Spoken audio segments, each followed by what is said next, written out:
السلام علیکم ورحمۃ اللہ وبرکاتہ نحمدہ ونصلی علی رسولہ الکریم اما بعد۔ محترم سامعین، آئیے یہ معلوم کرنے کی کوشش کریں گے کہ زکوٰۃ کب واجب ہوتی ہے اور زکوٰۃ کے مستحق لوگ کون ہیں۔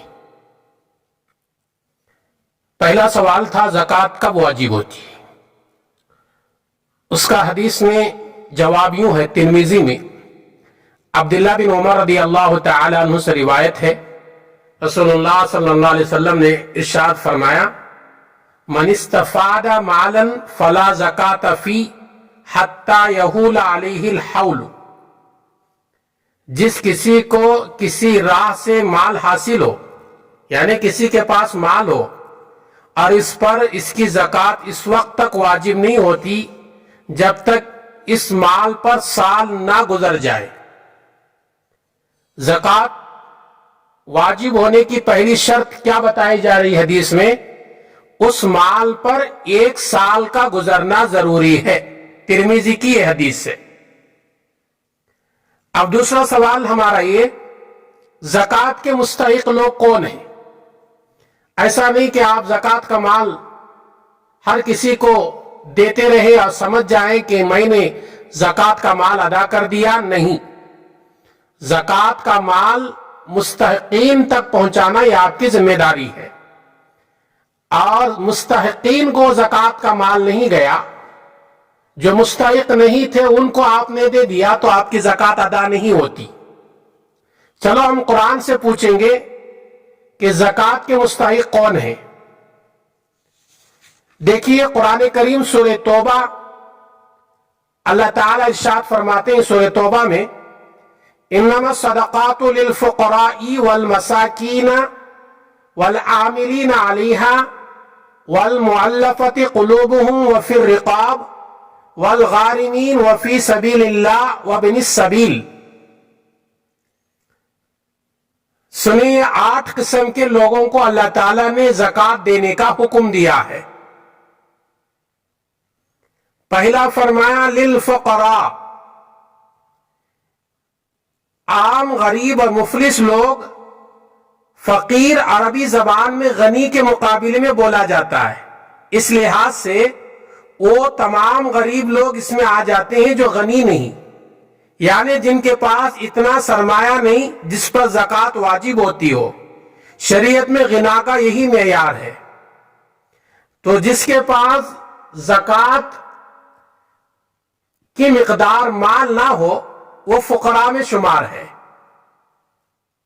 جیسے کہ حدیث میں ہے حضرت معاذ رضی اللہ تعالی عنہ کی، جس میں فرمایا تؤخذ من اغنیائہم وترد الی فقرائہم، زکوٰۃ مالداروں سے لی جائے گی، فقراء میں دے دی جائے گی۔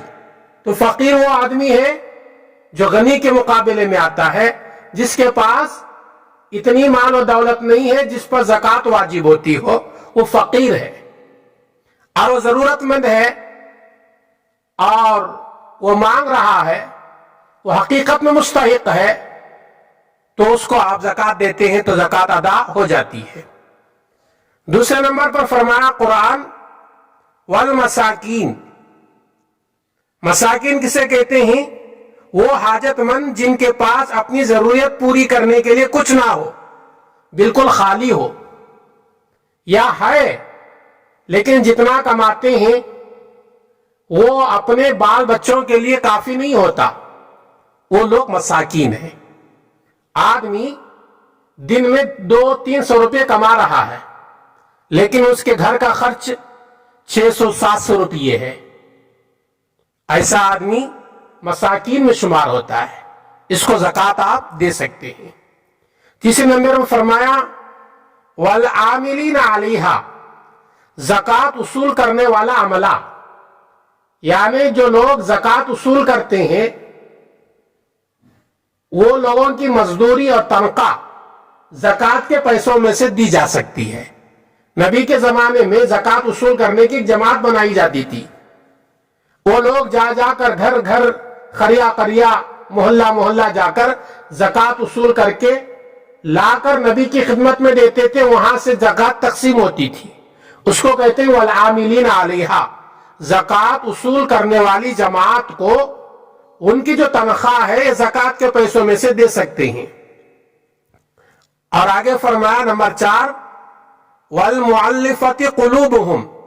ایسے لوگ جن کی تالیف قلب دلجوئی مقصود ہو، یعنی جو ابھی ابھی مسلمان ہوئے ہیں اور اسلام سے قریب کرنے کے لیے، ان کو اسلام سے مانوس کرنے کے لیے، ان کی دلجوئی کے لیے آپ زکوٰۃ کا مال دیتے ہیں تو قرآن اس کی اجازت دیتا ہے.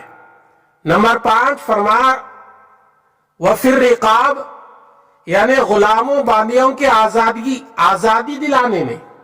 آج تو غلام اور باندی کا دور نہیں ہے. آج کے زمانے میں کوئی بھی جرم نہیں ہے بغیر جرم کے. کسی مسلمان کو لے جا کر جیل خانے میں ڈال دیا گیا اور اسے بتایا جا رہا ہے اتنے ہزار اتنے لاکھ روپیہ جرمانہ دو، اس وقت میں جیل سے واپس جاؤ گے. تو ایسے جیل میں بند رہنے والے لوگوں کو آپ زکوٰۃ کا پیسہ دے کر چھڑاتے ہیں تو قرآن کہتا ہے جائز ہے، یہ آپ کے لیے کرنے کی اجازت ہے، بڑا ثواب ہے. اور آگے فرمایا نمبر 6 والغارمین، جن لوگوں پر کوئی ایسا مالی بار آ پڑا ہو جس کے اٹھانے کی ان میں طاقت و ہمت نہ ہو، یعنی قرض کا بوجھ. کوئی آدمی جائز کے لیے قرض لیا تھا، جائز کاموں کے لیے، ناجائز کاموں کے لیے قرض لے کر قرض میں ڈوبا ہوا تو اس کو ادا کرنے کی ضرورت نہیں. جائز کاموں کے لیے اپنی ضرورت پوری کرنے کے لیے قرض لیا تھا اور وہ قرض ادا کرنے کی اس کے پاس طاقت نہیں ہے، اب اس کو قرض ادا کرنے کے لیے زکوٰۃ کا مال دیتے ہیں تو قرآن کہتا ہے کہ یہ جائز ہے. نمبر 7 فرمایا وفی سبیل اللہ، اس سے مراد دین کی نصرت اور حفاظت اور اعلاء کلمت اللہ کے سلسلے کی ضروریات. اللہ کے راستے میں سے مراد کون ہے؟ جو دین کی نصرت میں لگے ہوئے ہیں، دین کی حفاظت میں لگے ہوئے ہیں، وہ اگر محتاج ہے تو آپ ان کو زکوٰۃ دے سکتے ہیں. نمبر 8 فرمایا وابن السبیل، اس سے مراد مسافر ہے. یہ ایک آدمی اپنے علاقے میں، اپنے ملک میں، اپنے گاؤں میں مالدار ہے اور سفر کر کے آیا تھا، اس کے پاس پیسے نہیں ہے اور مسافر بن گیا ہے. اب اس سے ضرورت ہے آپ کے پیسوں کی اور آپ اسے زکوٰۃ کا مال دیتے ہیں تو آپ کا زکوٰۃ دینا یہ جائز ہے. یہ قرآن کریم کے 8 قانون ہے. 8 لوگوں کو، 8 قسم کے لوگوں کو اللہ نے بتایا ایسے لوگوں کو زکوٰۃ دو، تو ایسے ہی لوگوں کو ہماری زکوٰۃ جانا چاہیے.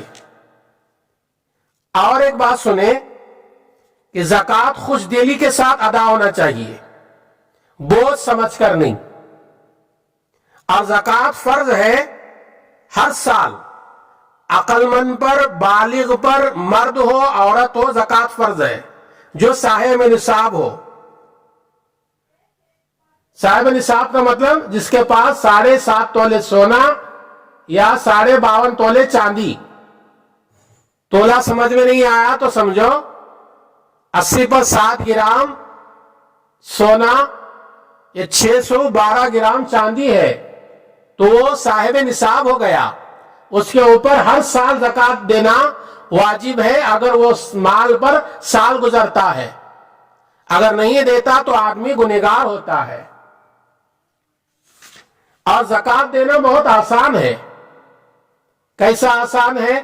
آپ کے پاس 1 لاکھ روپے کا سونا ہے یا 1 لاکھ روپے آپ کے پاس پیسے موجود ہے تو 1 لاکھ روپے میں صرف 2,500 روپے نکالنا ہے.